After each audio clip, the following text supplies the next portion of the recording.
Hiya, so I thought today we'd have a look at another one of my collection, and this is a Wellep.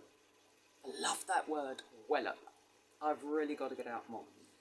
This is a Wellep bit. Now, if I hold it the right way up, it might make more sense. So, you can see where this is going, can't you? So we've got the cheek pieces, and our reins go on these bit rings here, bit rings. So this is the Wellep. Now what's interesting about the Wellep, and this could almost convince me that we can get away with putting a bit in a horse's mouth. The design of it really, I believe, was one of the first, if not the first, to really challenge the snaffle in any extreme for a very long time. And what I like about it is you've got a fully mobile mouthpiece.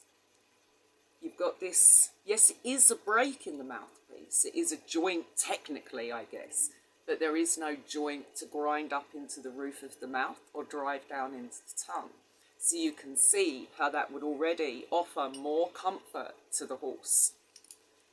These cheek plates are what I really like about this, and I think there should be a lot more of these on horse bits, a lot more. I think these should be standard on every single snaffle for sure. Now what they do, excuse me again, but they sit flush to the cheek, absolutely flush. So therefore, it's not possible to be pulling the bit through the mouth, which is what happens a lot in our other bits. And as I've said, and I will keep saying, particularly with a jointed bit, as soon as we activate one rein or the other, the whole shape of it in the mouth changes. It goes from a V to an L. Now this prevents that. See them? They're quite attractive as well. Now what's particularly good about this bit? Let's have a look in here. Can you see? There's actually a cable that runs right the way through, look. Okay, so that is actually the core of the mouthpiece. The thought process behind this design was to create one continual rein from one hand to the other in, say, a long U shape, as opposed to what a lot of bits create, which is a long V shape. So the V of the snaffle is at the very tip and we have the rein either side. This aims to create a U, so it's like a constant, soft conversation with the horse's mouth.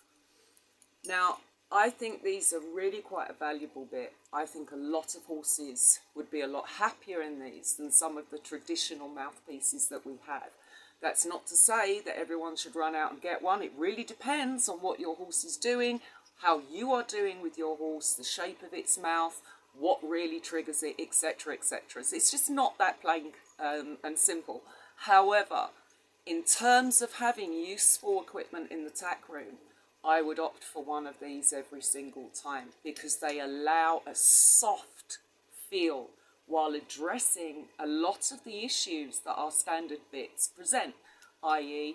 the crushing of the tongue, the stabbing into the roof of the mouth, crushing the cheeks onto the teeth and pulling the bit through the mouth. It really does aim to address a lot of those, and I think it actually answers a fair few of those problems. We're still putting metal in the mouth. That is still going to get a reaction. But in terms of compromise, I think that this and this sort of design really should be more well known. And I encourage people to look into these and alternatives to the traditional mouthpieces, because there is a lot more anatomical bits coming to the market, those that are more sensitive and responsive to the animal's needs and welfare, and ease of use for the rider, obviously. So always keep your eye out, because there may just be something round the corner that's a better option for you and for the horse. So that is the Wellep. And I'm never going to get tired of saying it. Wellep. Happy Valentine's Day to everybody. I hope I'll see you again. Bye now.